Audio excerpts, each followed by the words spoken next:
Hello class, welcome to today's lesson, which is lesson 3 for the stage number 4, and the title is Equations with Absolute Values and Equations that Require Taking a Square Root. And today, in this lesson, part 1, we will only talk about equations with absolute values. So let's start with the definition of the absolute value of a number x. Let's read. The absolute value of x, and by x I mean a number, represented by this symbol. Okay, when you read this symbol anywhere, when you read, it's like two bars, two vertical bars, and any number inside. What this means is the absolute value of x. That's how you read this. I'm going to repeat. The absolute value of x. That's how you read all of this symbol. And what is it? Well, it's the magnitude of the number x regardless of its sign. What does that mean? Let's see some examples. For example, we have in here the absolute value of 2, and that's going to be equal to 2. We have the absolute value of minus 3, and that's going to be equal to 3. And let's analyze what's happening in here. In order not to confuse yourself, you need to actually, and I need to actually draw the bars large enough so that they don't get confused with ones. There you go. Okay, what is happening here? What is this absolute value thing? You can see it as a machine, guys. Okay, you can see this absolute value thing as an operation that we're gonna perform on a number. Okay, for example, if you have a number x, okay, fine, and if you take the absolute value of that number, and I repeat, we represent that in this way, the absolute value of x. What this means is that you only care about the magnitude of the number. Okay, for example, if we consider this operation as a machine, whatever you put inside this machine, whatever number, if it was positive, you put it inside, then this machine calculates the absolute value of such number of the input, and as output will tell you only its magnitude regardless of its sign. For example, if I put 3 in, I take out the number 3. If I put in the number minus 2, okay, then the absolute value of minus 2 is calculated in here, and this machine goes like, okay, the absolute value of minus 2 will be 2 because that's the magnitude of this number regardless of its sign. Okay, the magnitude is just how big it is. How big is this number? How big is minus 2? Well, it's 2 units, right? It's kind of like this. Okay, regardless of its sign. That's all this machine, the absolute value machine, does. You put in a number, and this machine will tell you just how big it is, its magnitude, and basically it will convert it to positive. You can also see it that way. Whatever number you put in, this machine of absolute value will convert it into a positive number. If it was positive, it's gonna remain, it's gonna leave it alone, so to speak. It's not gonna do anything on the number. And if it was negative, it's gonna transform it into positive. That's all this thing is. So you may see this thing, the absolute value of x, as an operation performed on a number. We have in here the absolute value of 1/2. It's 1/2. Nothing is done to the number itself. The absolute value of minus 100. When we perform this operation, when we calculate the absolute value of minus 100, we get 100 because that's how big the number is, regardless of if it was positive or negative. The absolute value of 0 is 0. The absolute value of minus 0.2 is 0.2, etc. So that's how this thing works. Now, what's going to happen when you run into this thing in some equations, which is what we're going to do now. I'm going to work out 4 examples of equations in which you will encounter this new operation, the absolute value operation. So let's start. Example number 1.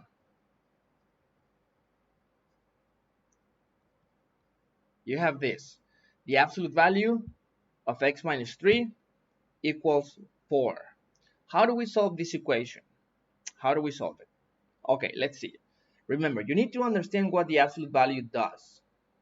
Okay, basically it takes a number inside and it's gonna output the same number but with a positive sign. Okay, that's all it does. It's gonna give you out its magnitude. So in this case, how can we solve this problem? Okay, we can solve it in this way. I can start arguing in this way. If this equation is asking me for what values of x is the absolute value of all of this number equal to 4, then I must reason that there are two possibilities. Okay, for example, the first possibility is that all of this number inside is equal to 4. Okay, imagine that all of this inside is equal to 4. Then what I would be having is the absolute value of 4 equals 4, which is true, right? Now imagine all of this inside being equal to minus 4. Then the absolute value of minus 4 is in fact 4. You see? So we have two possibilities, guys. We can either consider that this number inside the absolute value must be 4. Okay, so we have this reasoning. So either x minus 3 has to be equal to 4, so that the absolute value of 4 is equal to 4, which we know to be true, or we could also have that all of this number inside, which is x minus 3, could be equal to minus 4, because if that was the case, the absolute value of minus 4 is also equal to 4. You see how it works? Basically, I have to turn this number inside into either 4 or minus 4 and solve these two equations, this equation and this equation, independently from one another in order to find the solutions to this original equation. So let's solve each of these two equations. It's very simple. This is the first one. So when we solve this equation, we get 7. And the other, which is this one, x minus 3 equals minus 4. If we solve it, we get minus 1. And remember, we can label the solutions as x1 and x2. Which one is x1 and which one is x2 makes no difference whatsoever. So basically, we have found two solutions, 7 and minus 1. Let's see if those solutions actually work. So we have this equation, the absolute value of x minus 3 equals 4. Let me first try out or confirm this solution. X equals 7. So let's see if that works. If I turn this into a 7, we get this. And then the absolute value of 7 minus 3, which is 4, is equal to 4. And then the absolute value of 4 is in fact 4, and 4 equals 4, therefore it checks. Now the other confirmation, when x equals minus 1. So this is my equation. And now let me input this solution in here. We're going to get minus 1 minus 3 equals 4. And then minus 1 minus 3, we get minus 4, the absolute value of that. And then the absolute value of minus 4, as we know, because I have already explained to you, this is going to be equal to 4. And 4 is equal to 4, therefore it checks. So therefore, these are two confirmations of my two solutions, and my procedure has worked. You see, this is how these equations are solved. I'm going to give you 4 examples. You will get it by the end of this lesson. You should be understanding how this works. Example number 2. We have the absolute value of 3x minus 1 equals 2. Okay, so let's see. What is my reasoning process? My reasoning process is this. In order for the absolute value of this number, to be equal to 2, then I have two possibilities. either all of this number is equal to 2, because the absolute value of 2 is equal to 2, as we know, or all of this number that is circled, all of this number, 3x minus 1, could also be minus 2, because the absolute value of minus 2 is going to be equal to 2. You see? So basically, you're going to disjoint or partition the problem into sections, okay? You're going to write, okay, if I know that this must be true, then either 3x minus 1 has to be equal to 2, or 3x minus 1 will be equal, or has to be equal, or must be equal to minus 2. Okay, this is, you need to understand all of these, guys, that I'm writing as a deduction of what I'm reading right here. Let me erase this circle again. Okay, if I know that this is true, then either this is true or this is true. These are deductions. Mathematics is a deductive field of knowledge. Okay, and then we solve each of these equations independently. Okay, so let's do it. 3x minus 1 equals 2. And, well, 3x equals 3.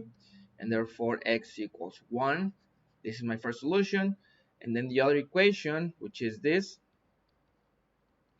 will be solved as this. And then x equals minus 1/3. So this is my other solution. This is x1, this is x2. And these are my two solutions. And I'm going to remind you of something. We can either leave the solution in this way. You know, my first solution is x1 equals 1. My second solution is x2 equals minus 1/3. Or we can write this. The solution set, I hope you remember that.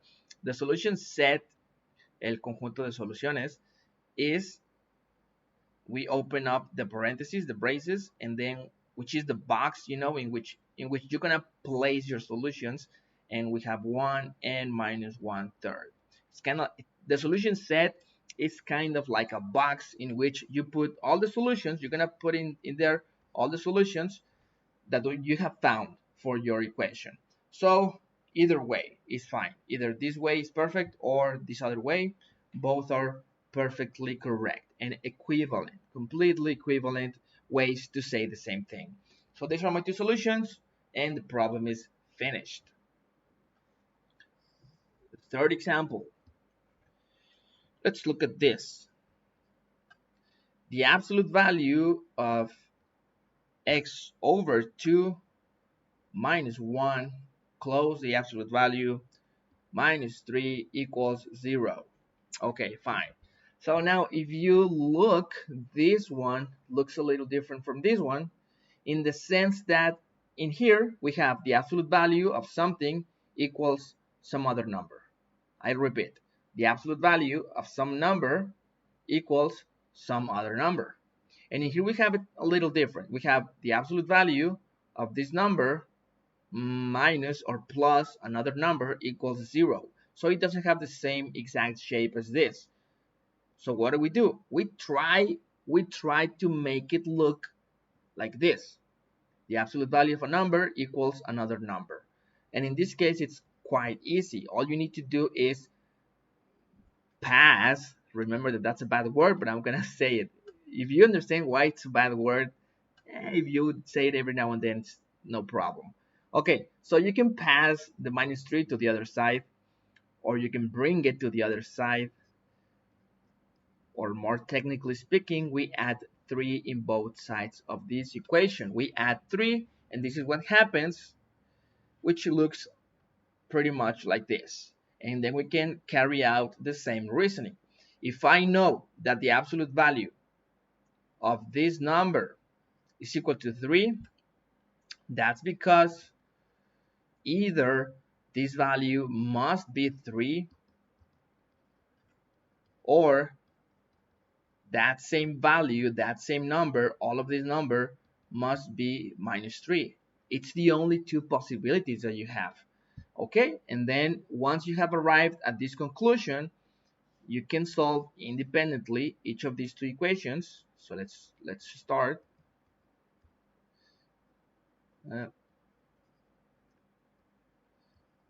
Okay, this is my first equation. I solve it. X over 2 equals 4, and then x equals 8. When I multiply this by 2, the equation by 2, we have 8. This is my first solution. And then we solve the other equation.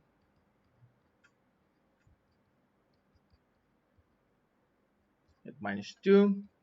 And then we multiply this equation by 2, and we get minus 4.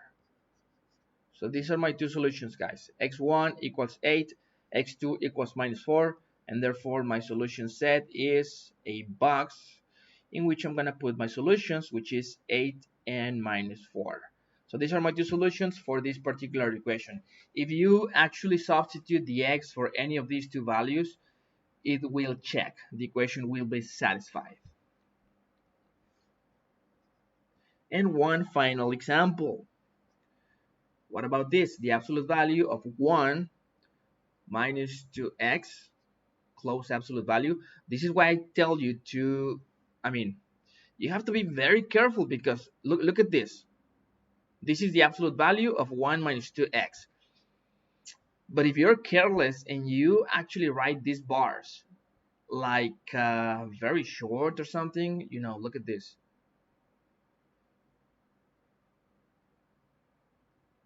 Okay, you may do this like you're thinking the absolute value of 1 minus 2x, but this looks like an 11. Okay, so try to make this large enough so as there is no source of confusion or no possibility of confusion. Okay, so the absolute value of 1 minus 2x plus 3 equals 1. Okay, look at this equation, guys. This equation, I'm gonna tell you right away, this one doesn't have a solution. Okay, not all equations have solutions. You have to understand that not all equations have solutions. Not all problems in mathematics have solutions. That thing that you read every now and then, that everything is possible. Well, that's not how mathematics works. Okay, so how do we solve this one? Same way. I'm going to first try to make it look as the absolute value of some number equals another number. I'm going to make it look like this. I'm going to try to make look this equation like this. And it's very simple. All we need to do is this plus 3, get rid of it by subtracting it in both sides. So let's start. The absolute value of 1 minus 2x equals minus 2 after you subtract 3 from both sides. Okay, fine. Now, why do I say that this equation will have no solutions? Why? Because look at this. Look at all of this. Basically, I'm trying to solve the following question. For what numbers x should I put in here such that the absolute value of all of this number is going to be equal to minus 2? Okay, what those possible numbers of x could be? Well, none. Okay, none. And I don't need to do any process. Okay, like I don't need to do any explanation other than the following. Listen very carefully. This is not possible to solve because what I'm asking is an impossibility. Why? Because the absolute value of any number, I don't care. The absolute value of whatever number must be always positive. It cannot be negative. It can't be negative. You see? So basically, I'm asking to solve an impossibility. Therefore, what is my conclusion? My conclusion should be immediate. Like my conclusion, there are no solutions. No solutions. Or the solution set is empty. No solutions in there. Okay? That's it, guys. That's it. And why? Well, you can reason out. Because you could actually write in here. Because the absolute value of any number is always positive. And therefore, in here, well, that's already a very large argument. But you must understand. And in here, I'm being asked to solve an impossible task. Okay, the absolute value of a number needs to be equal to -2. That's impossible. That's never going to happen. Okay, therefore the solution is that, well, the conclusion is that there are no solutions, no possible solutions, and that's it. This is your answer to this type of questions. Okay, let me give another one. The absolute value of 3y minus 3 to the square minus 1 minus y to the cube. Okay, it's something very complex. Okay, I need you to understand this. The absolute value of all of this number equals -5. You don't have to do anything. If you are being asked this question, the absolute value of all of this is equal to -5, they're asking you to solve an impossible task, because the absolute value of whatever number, I don't care how complex it is, must always be positive. It cannot be negative. Therefore, your conclusion is right away, no solutions. And if they're asking you for an argument, you're gonna repeat what I just said. Okay, the absolute value of any number is positive. It cannot be negative. Therefore, I cannot solve this problem, period. Okay, there is no need to do any calculations or anything. Okay, guys, so that's how the absolute value works. This is the first part of this lesson, and let's go to work on the learning activities. Thank you so much, guys.